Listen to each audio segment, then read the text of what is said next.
بسم اللہ الرحمن الرحیم نحمدہ ونصلی ونسلم علی رسولہ الکریم اما بعد۔ احادیث مبارکہ کے مطابق رمضان المبارک کے جو 3 عشرے ہیں ان میں سے ہر عشرے کی الگ خصوصیت ہے اور اس کا الگ رنگ ہے۔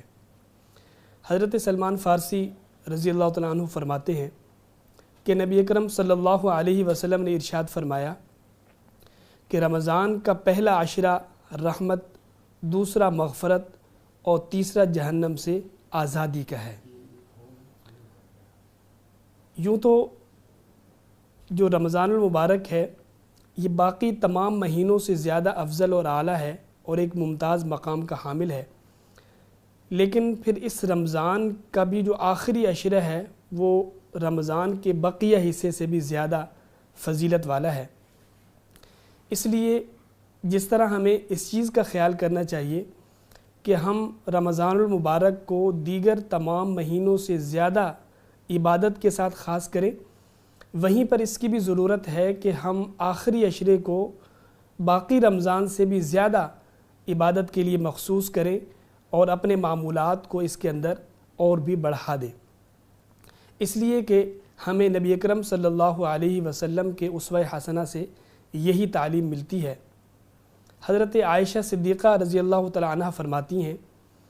کہ نبی اکرم صلی اللہ علیہ وسلم آخری عشرے میں اس سے کہیں زیادہ مجاہدہ فرماتے تھے جتنا رمضان کے اس سے پہلے کے دنوں میں کیا کرتے تھے، اور روایات میں یہ بھی آتا ہے کہ نبی اکرم صلی اللہ علیہ وسلم کے معمولات رمضان کے آخری عشرے میں اور بھی زیادہ بڑھ جایا کرتے تھے۔ اسی طریقے سے حضرت عائشہ صدیقہ رضی اللہ تعالیٰ عنہ یہ بھی فرماتی ہیں کہ نبی اکرم صلی اللہ علیہ وسلم جو ہی آخری عشرہ شروع ہوتا تو آپ رات بھر بیدار رہتے اور کمر کس لیا کرتے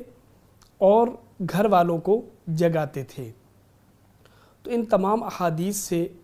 یہ سامنے آتا ہے کہ ہم مسلمانوں کو رمضان کے آخری عشرے میں دیگر دنوں سے بھی زیادہ عبادت کا اہتمام کرنا چاہیے، مگر ہم اپنے احوال پر نظر ڈالیں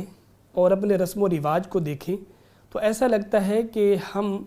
رمضان کے پہلے عشرے میں کچھ عبادت کرتے ہیں، دوسرے میں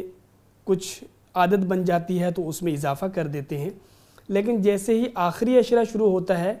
تو ہماری عبادت کا ذوق ختم اور عید کی تیاری شروع ہو جاتی ہے، جبکہ یہ بات ایسی بات ہے کہ جو نہ تو اللہ تعالیٰ کو پسند ہے اور نہ ہی ہمیں حضور صلی اللہ علیہ وسلم کے طرز عمل میں اور اسوہ حسنہ میں ایسی بات ملتی ہے۔ اور صحیح بات تو یہ ہے کہ عید تو اسی شخص کی ہے، عید کی خوشیاں تو اللہ تعالیٰ اسی کے دل میں ڈالیں گے جس نے عبادت کے ذریعے سے رمضان المبارک کو بہترین انداز میں گزارا ہوگا، اور ایسے شخص کو عید کی خوشیاں حاصل کرنے کے لیے کسی طرح کے سامان اور کسی طرح کی دیگر چیزوں کی ضرورت ہی نہیں ہے، اس لیے کہ اللہ تعالیٰ اس کے دل میں ایسی خوشی ڈالیں گے کہ جو کسی اور کے دل میں نہیں ڈالیں گے۔ لہٰذا ہم اپنے تمام طرح کے جو دیگر ہمارے معمولات ہیں، جو مصروفیات ہیں، جو رسم و رواج ہیں، ان کو چھوڑ کر حضور صلی اللہ علیہ وسلم کے اسوہ حسنہ کو دیکھتے ہوئے ہم لازمی طور پر اس آخری عشرے کو عبادت کا عشرہ بنائیں۔ اور آپ جانتے ہیں کہ اس عشرے میں کچھ ایسی عبادات ہیں کہ جو نہ تو سال کے دیگر حصوں میں کی جا سکتی ہیں اور نہ ہی رمضان کے دیگر دنوں میں کی جا سکتی ہیں۔ مثلاً آپ دیکھیں کہ اس میں اعتکاف ہے، اس میں لیلۃ القدر ہے، اس میں طاق راتیں ہیں، اور اسی طریقے سے اس میں عبادت کا ایک ماحول ہے۔ حضور صلی اللہ علیہ وسلم کی اسوہ ہمارے سامنے ہے۔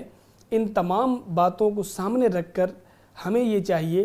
کہ ہم آخری عشرے کو اپنے عبادت کا مہینہ بنائیں اور اس کو نیکیوں کا سیزن بنائیں، نہ تو کاروبار کا سیزن بنائیں،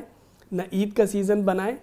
اور نہ ہی اس کے اندر کچھ ایسے گناہ کریں کہ اگر ہم نے کچھ کمایا تھا تو وہ بھی گواہ بیٹھے۔ اللہ تعالیٰ توفیق عمل عطا فرمائے، آمین۔